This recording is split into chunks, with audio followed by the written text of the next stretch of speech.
Back on October 6th, Monolith Soft, in addition to their monthly tech blog post, also went on to make a brand new announcement that a new research and development department has been founded within Monolith Soft. And while much of it does get into a little bit of technical jargon, I found the whole read very interesting, it's very informative, and it highlights a few key factors that are going to be crucial to the development of future Monolith Soft games. Hey everyone, it's Yggdrasiel, and today we are going to be discussing the Monolith Soft interview with CGWorld with regards to the founding of a new research and development department. This interview was held by CGWorld with director Tetsuya Takahashi and lead producer of the new research and development team, Michihiko Inaba, who is a very well-regarded person that some of you may just not be aware about.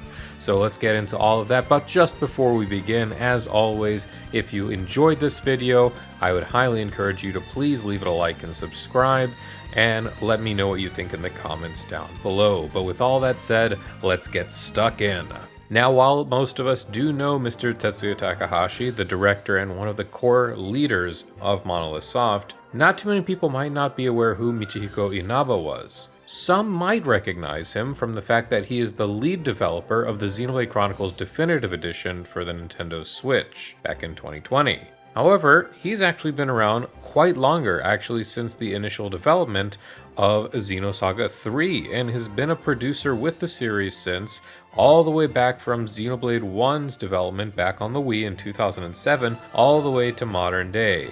After Xenoblade Chronicles 3, however, he's found himself as the director and producer for this new research and development team. Now, this interview actually reveals that the Xenoblade series of games has been using the same main drawing engine that is their core game engine, which, you know, they've never given a name to, but it's been in use all the way back since Xenoblade 1 on the Wii, since 2007, and there have been some changes here, some changes there. They mostly seem to build on top of it, but the core engine is what it is, so props to them for having a system in play that is about 17 years old. But that is about to change, and a large part of that is owed to this new R&D team. Now, there's a few other things that I think are pretty interesting. For one, they did reveal that there were hopes of having a research and development team all the way back during the development time of Xenoblade Chronicles 2. That game being what it was, however, and with only a few dozen in-house programmers, Monolith Soft was so overwhelmed with development alone, they chose to ultimately stop pursuing the R&D team at that time. It wouldn't be until they began to develop other titles with Nintendo, such as Splatoon and more, that the demand for research and development began to spike again.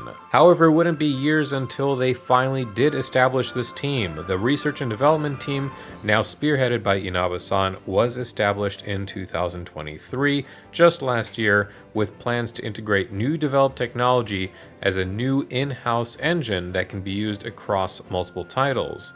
They expect this system transition will take place over the next 3 years or so, so it could very well just be that the next title Monolith Soft releases, at the very least the next one they release in the next 3 years, could just be the end of an era in terms of the engine that is being used to establish their game. Monolith Soft also then went on to state that when they were hiring new staff members, there is a focus on gathering staff that were noticeably good with writing scripts, designing good rigs, and were knowledgeable with technologies such as Houdini, one of their prime developmental tools that they actually regularly create tech blogs for, such as the one they did alongside this announcement back on October 6. At this time then, Inaba-san has gone on to say that there are 3 main goals with the research and development team.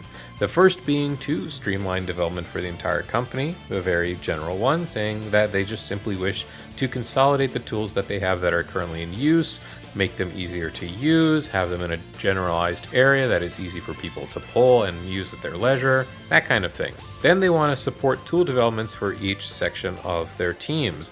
That would simply be modifying a toolkit to accommodate for a certain job that is being assigned to one of their respective teams. Again, very straightforward. This final one, however, is very interesting and is where the crux of my excitement lies. It is to continue with researching and developing brand new in-house technologies. You see, Inaba-san wants to create a particular focus with new drawing engines, lighting engines, and animation engines, going so far as to learn about success stories from the development cases of other companies and then incorporating that into the new R&D team. He's even gone so far as to appoint specific team leaders for each core task of this research and development team. Mr. Inaba then went on to go and provide some examples that they wish to pursue. The first such case with model rendering, the engine that they've been working on, they feel pretty content with the model's output, and they're now choosing to focus on lighting engines and material engines to create better visual expressions for characters as well as for better background designs. But another one of their goals for model rendering is also to have their engine begin to work on the creation of seamless maps. And that key phrase is very crucial when we remember just a month ago when Monolith Soft was seemingly hinting that they have an interest in open world RPGs. Certainly seamless maps would be a staple in that kind of video game. Animation-related research development then would involve creating new rigs for simulating effects, such as hair movement, while limiting constraints these could have on particulars such as frame rate and pixelation. I remember Xenoblade Chronicles 3's hair physics being particularly good, but I would be interested to see how this could shape up in a brand new engine.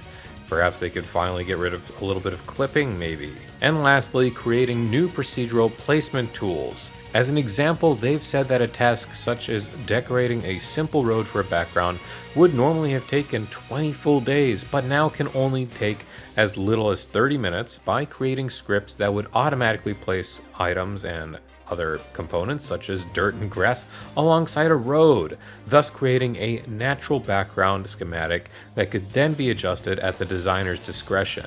And no, this is not AI, this is not anything remotely generative. They are using their own assets, creating scripts to pull said assets in particular ways and methods. If anything, this just simply limits grunt work that would otherwise be something that no developer, no designer would wish to spend erroneous amounts of times working on. As a similar concept actually, one of the most well-known MMOs, World of Warcraft, has similar scripts in play simply for making hats fit their multitude of races. It's a tiny bit of a stretch, but it's a very similar concept, eliminating grunt work with technology so that passionate developers can focus on bigger and better projects within their games and within their engines. But how's this all going to run, however? So there's two big hurdles. The first one is simply a matter of collaboration. Inaba-san has gone on to say that he plans to serve as the bridge between the title development teams and the R&D development team. He plans to host frequent meetings with a priority based on what can overall improve quality while reducing labor hours, again similar to what I had just said. Changing existing study sessions within the companies would include new in-house surveys, roundtable discussions, and lectures. They're organized into existing work hours so as to not tax motivation and enjoyment that the staff at Monolith Soft has working on these titles. That is a very fantastic statement. And per Takahashi-san, it's important to value stimulating the feelings of people who love technology, and I could not agree more. And this is genuinely why I love Monolith Soft. They truly value each and every member on their team, and they make sure not to tax them, which is why their team only ever steadily grows, and there is a very high retention of employees, specifically within Monolith Soft for reasons such as this. The largest challenge, however, then remains a lack of manpower. There is a specific focus for new recruits that are interested in developing this new in-house engine, and then they're also pursuing both new university graduates as well as veterans alike. They're essentially just looking to recruit people that can perform these simulations or are comfortable working on a brand new engine, but unfortunately that's rather limited in the job pool for their specifications. Monolith Soft is even going so far as to look and recruit people from animation studios and not just simply only the game industry. One of the last things that I found interesting then is another goal of theirs, that is to simply buff up development by taking on quite a wide range of issues. These include automatic asset data conversion, streamlining build development, automated testing, automated bug detection, and load measurement. A lot of these go hand in hand, and they're actually no strangers to trying to get around these limitations either. For example, they would actually go on to create automated tests for Xenoblade Chronicles 3 during that game's development by placing characters on various maps throughout the game to measure load, CPU and GPU usage, and then run several tests nightly. In essence, everything I've said here pretty much goes to show that they're no strangers to trying to make the most and work around the engine that they've already been using for 17 years, and that is all going to be changing very soon within the next 3 years. It's all rather fascinating. We have another hint that they are pursuing seamless maps, which is indicative of an open world RPG, and overall we just have more confidence that Monolith Soft's works are just going to be getting better and better as time goes on.